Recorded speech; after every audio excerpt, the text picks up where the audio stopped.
देशवासियों को रक्षाबंधन की हार्दिक शुभकामनाएं। आज हम बिल्कुल सच्चा वाक्य बताने वाले हैं मेरे दोस्तों। जो उत्तर प्रदेश का एक ज़िला है जिसका नाम है हमीरपुर, और उसी के पास में एक कस्बा है जिसका नाम है औरई। वो भी एक शहर है, अच्छा शहर है औरई। लड़का औरई का रहने वाला है और लड़की हमीरपुर के पास में एक गांव है वहाँ की रहने वाली है।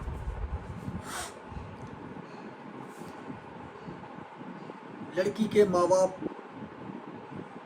नहीं होते हैं, उनकी पहले डेथ हो चुकी होती है। लड़की का एक भाई होता है जो उसकी पूरी परवरिश करता है, बड़े नाजों से बहन को पालता है, सारे उसके अरमान पूरे करता है। वो शादी के लिए अपनी बहन के लिए रिश्ता ढूंढ रहे थे। उधर औरई का रहने वाला जो लड़का है वो सॉफ्टवेयर इंजीनियर होता है। उसकी उम्र लगभग 35 साल के लगभग हो जाती है और वो भी रिश्ता ढूंढ रहा होता है। किसी तरीके से संपर्क ऐसा होता है कि उन दोनों की मुलाकात होती है। वो दोनों घर वाले एक दूसरे को देखने आते हैं, बातचीतें करते हैं। उन्हें लड़का पसंद आ जाता है, उन्हें लड़की पसंद आती है। लड़की की उम्र भी बताता चलूँ लगभग 35 साल के आसपास होती है। अब ये भाई बहन से पूछता है कि तुझे रिश्ता पसंद है, तो वो कहती है भाई लड़का अच्छा है, इंजीनियर है, मुझे कोई एतराज़ नहीं, आप रिश्ता कर दीजिए। खैर एक टाइम ऐसा आ जाता है कि विदाई का जब समय आता है, वो लोग बारात लेके आते हैं उसके घर पे।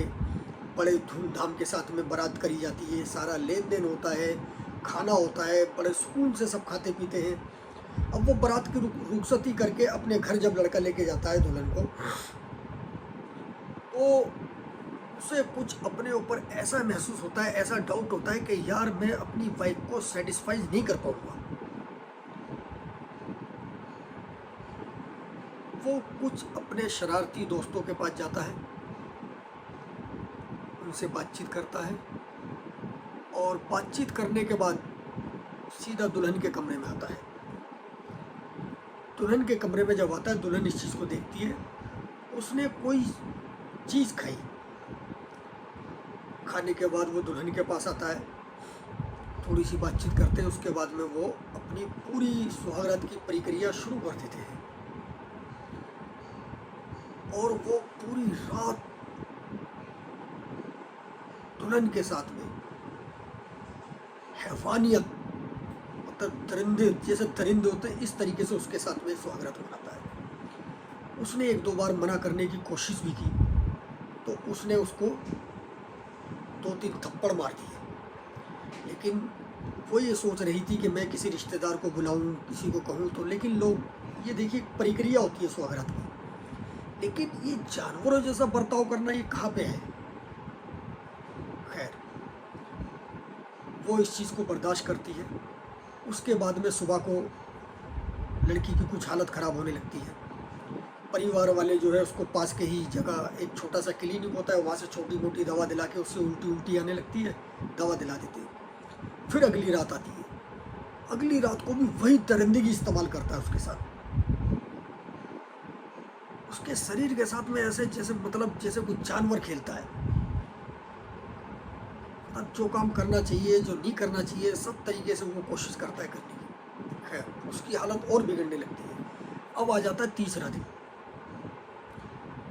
तीसरे दिन भी वही दरिंदगी इस्तेमाल होती है उसके साथ में। जब अगले दिन सुबह जब होती है तो उसकी हालत ज़्यादा बिगड़ती है। तो लड़के की जो भाभी होती है,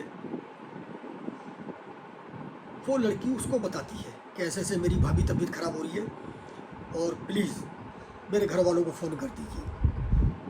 वो उसकी भाभी उसके भाई को फ़ोन करती है कि तुम्हारी बहन की तबीयत ख़राब हो रही है और आके देख लो, और इसको किसी अच्छे हॉस्पिटल में किसी सही जगह ले आके दिखा दो।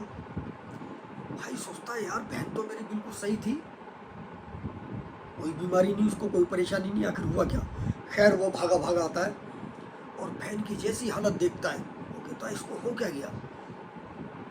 वो सीधा उसे कानपुर के एक नर्सिंग होम, जो प्राइवेट छोटा मोटा सा नर्सिंग होता है, उसमें ले आके एडमिट करा देता है। वहाँ पे डॉक्टर लोग समझने की कोशिश करते हैं आखिर बच्ची के साथ में हुआ क्या है। अभी 4 दिन शादी को हुए हैं और ये इतनी हालत ख़राब। खैर उसका उपचार शुरू हो जाता है, दवा दारू शुरू हो जाती है। लड़की की हालत थोड़ा सा और बिगड़ने लगती है।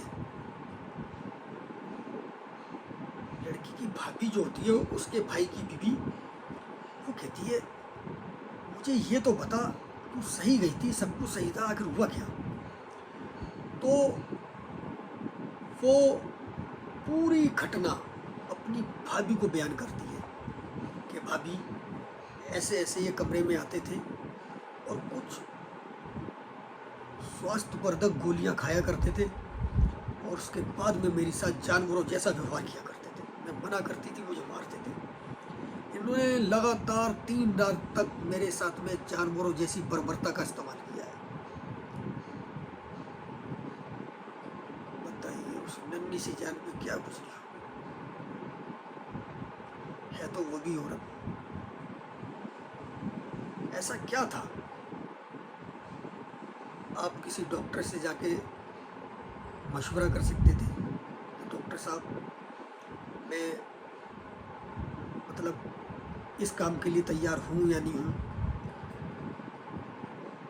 खैर लगभग 2-3 दिन तक वो एडमिट रहती है। उसके बाद 7वें दिन, शादी के 7वें दिन, उस लड़की की दिन में 3 बजकर लगभग 24-25 मिनट पे डेथ हो जाती है।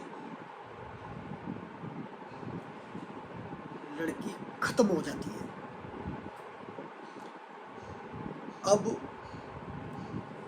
ये किसी तरीके से किसी मीडिया कर्मी तक बात पहुंचती है कि ऐसे ऐसे केस है अस्पताल के अंदर, और इस तरीके से उसके साथ में अचानक किसी को नहीं पता क्या हुआ क्या नहीं हुआ। कई लोग बाग आते हैं, कहते हैं लगता है ये तो नॉर्मली कैसे है। लेकिन अगर उसकी भाभी उस कैमरे के सामने नहीं आती तो शायद ये राज नहीं खुलता। उससे पहले वो डॉक्टर के पास आता है, रिपोर्टर कहता है मैडम ये लड़की के साथ में क्या हुआ? तो डॉक्टर कैमरे के सामने आने से मना कर देती है और वो कहती है मेरा नाम ना है।